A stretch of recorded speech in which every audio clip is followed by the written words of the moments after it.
फडणवीस के कंधे पर आरएसएस ने रखा हाथ, बोला शानदार काम किया, महाराष्ट्र चुनाव तक चलाई सरकार।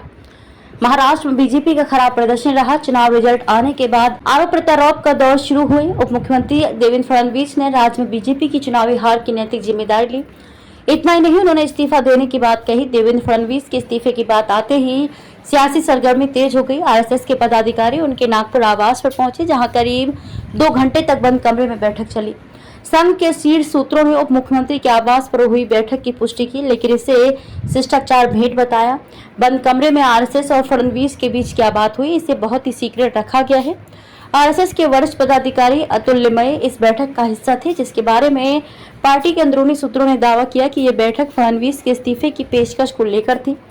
संघ की ओर से सलाह दी गई थी कि वे विधानसभा चुनाव तक पद पर बने रहे। संघ ने बताया कि इस्तीफा दिया तो क्या होगा। सूत्रों ने बताया कि देवेंद्र फडणवीस को फिलहाल महाराष्ट्र सरकार का उप मुख्यमंत्री बने रहने को कहा गया है।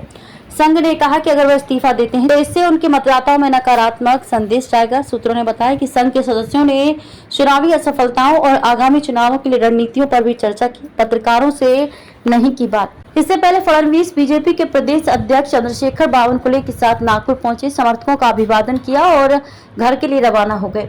उन्होंने बावनकुले को हवाई अड्डे पर इंतजार करते रहे पत्रकारों को संबोधित करने के लिए छोड़ दिया। दोपहर बाद फडणवीस ने अपने आवास पर संघ के प्रतिनिधियों के साथ बैठक की और उसके बाद वह नई दिल्ली के लिए रवाना हो गए। क्या बोले बावनकुले? हवाई अड्डे पर बावनकुले ने संवाददाताओं से कहा कि पार्टी ने फडणवीस अपने पद पर बने रहने का अनुरोध किया है। हालांकि भाजपा के खराब प्रदर्शन के बाद उनका निराश होना स्वाभाविक था। विपक्ष के झूठे आख्यान ने मतदाताओं को भ्रमित कर दिया है। विकास के मामले में भारत गठबंधन के पास दिखाने के लिए कुछ नहीं है।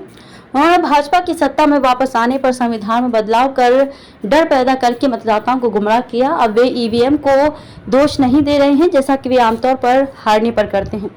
मतदाता झूठ और जातिवाद की राजनीति को बर्दाश्त नहीं करेंगे और विकास के लिए वोट देंगे।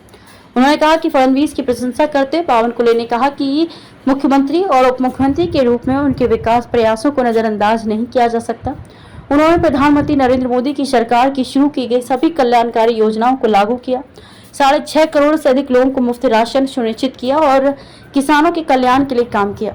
लेकिन मतदाता विपक्ष के झूठ से प्रभावित हुए। महाराष्ट्र बीजेपी इकाई को लगता है कि विपक्ष के गलत सूचना अभियान का मुकाबला करने के लिए फडणवीस का नेतृत्व महत्वपूर्ण है। महाराष्ट्र लोकसभा में सीटों का हाल। बीजेपी ने महाराष्ट्र में 28 लोकसभा सीटों पर चुनाव लड़ा था, जिनमें से उसे केवल 9 सीटें मिली, जबकि उसके सहयोगी दलों एकनाथ शिंदे शिवसेना को 7 और अजीत पवार की एनसीपी को महज 1 सीट मिली। इसके विपरीत एमवी गठबंधन को 30 सीटें मिली।